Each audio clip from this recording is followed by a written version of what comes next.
Coach, kuna swali hapa.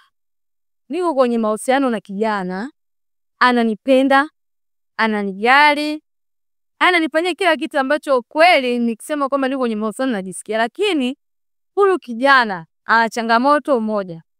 Ni mweusi sana. Ni mfupi sana. Kwa huyo ufupi wake na uso wake mimi najikuta siufurahii. Na kuna aina ya mwanaume ambaye namtaka, six pack, mweusi kidogo, mrefu, miwani nini. Akisa huyu yuko vizuri lakini siufurahii muonekano wake. Je, nifanyaje? Katika kuchagua mwenza kwenye swala la vigezo, kuna vigezo vya aina mbili. Kuna vigezo vya lazima na kuna vigezo vya kawaida katika uchaguzi. Kwa hiyo kama anapata shida kwa sababu ya muonekano wake, anajisikia vibaya, hawezi kuwa na ujasiri hata wakati mwingine wa kwenda kunitambulisha, kuna uwezekano kwamba hicho kigezo kwake ni cha lazima. Maana yake kwa lugha nyepesi hawezi kukimudu.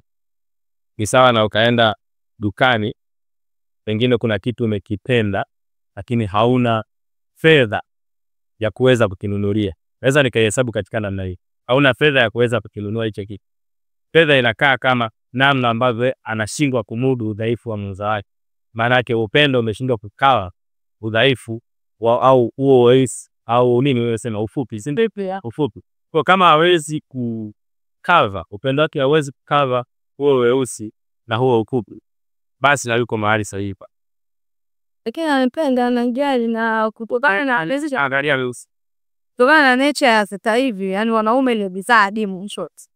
Sasa nimepata mwanaume ambaye kweli na yuko tayari kwenda kunitolea mahali, yuko tayari kunioa. Shida yake ni hiyo tu. Je, kuna namna naweza nikafanya nikaufanya umarabuka? Moyo wake ili uweze kukaa vizuri ni upendo. Ongeze kiwango cha upendo. Upendo ukiwa mkubwa hauoni ufupi wala hauoni weusi. Kwa hapo shida iliyoko sehemu kubwa ni upendo. Hamna kitu kingine. Kwa hiyo nijilazimishe, yani sio ujilazimishe, ila uangalie, je, hali yako ya moyo inaweza kukubali? Kwa sababu kipimo kimoja wapo cha kuonesha kwamba huyu mtu uko full committed, umempenda kwa kiwango cha juu, ni uwezo wa kuweza kukava udhaifu. Unaelewa vizuri? Ndio maana kuna wakati mtu anaweza akawa ni mkorofi, lakini kwa sababu ya upendo mtu haoni ule ukorofi.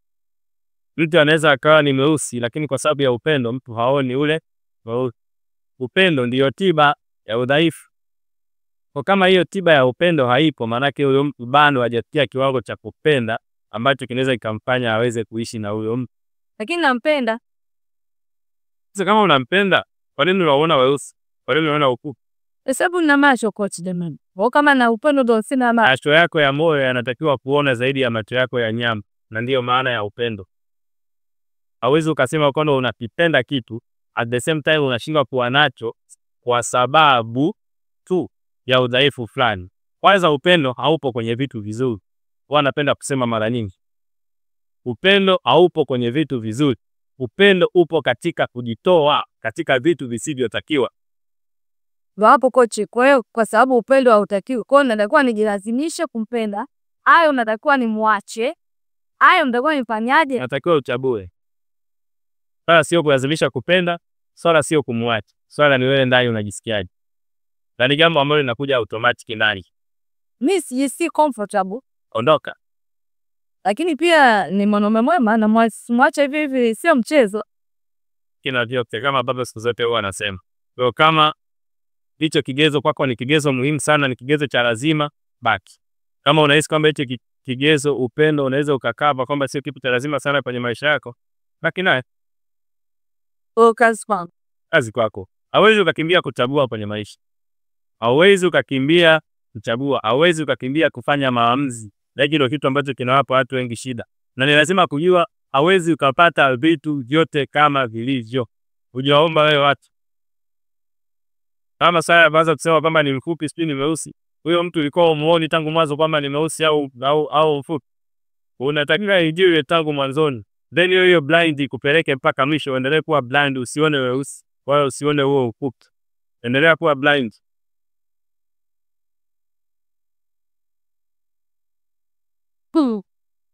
Okay, coach, kwa hiyo nalikuwa niangalie mwenyewe. Huwezi kukwepa kuchagua. Watu lazima wajifunze kufanya maamuzi kwenye maisha. Na hicho ndio kitu kinachosumbua sana. Huwezi kukwepa kufanya maamuzi. Lazima uchague. Kuna kanuni moja wazungu wanasema the less evil. You choose the less evil. Sawa? Kwa mfano mtu kadondoka hapo. Pengine gari la mafuta tunasema ile petrol tank ile, si ndio? Limepata ajali. Baada ya kupata ajali, pale tanki linakaribia kulipuka. Lakini una uwezo wa kumvuta mtu pale, hapo pembeni kuna mawe. Sawa? Una machaguo mawili. Umburuze yule mtu kwenye mawe yaumie mguuni au mgongoni, lakini asilipukiwe pale, aungue mazima, au mwache aungue pale mazima. Utachagua kipi? Kumvuta. Utachagua kumvuta, si ndio? Wakati unamvuta si ataumia. Kwa hivyo kwenye maisha, you choose the less evil. Yeye kwake kama mtu mfupi na mrefu ndio sawa na mtu kulipuka pale kwenye tank, basi amwache. Kama anahisi mtu mfupi na mrefu anaweza akamvuta, hata kama kwa maumivu ya moyo wake akamvuta, akapona, akabaki hapo kwenye hayo maisha, abaki. Okay, kwa hiyo ni kazi ya mhusika kuchagua. Anaweza kwenda naye au hawezi kwenda naye. Huwezi kupata vyote, ndio uchague kitu kimoja ambacho unaona kina faida. Lakini pia kama kocha alivyoelezea kwamba kuna vitu ni lazima, kuna vigezo lazima, kuna vigezo sio lazima. Kama mtu anakujali, anakupenda na uwezo wake haukupi shida, go ahead. Kama unaona uwezo wake unakupa shida kiasi kwamba ukimwona unamwona kama bwana, akili kichwani.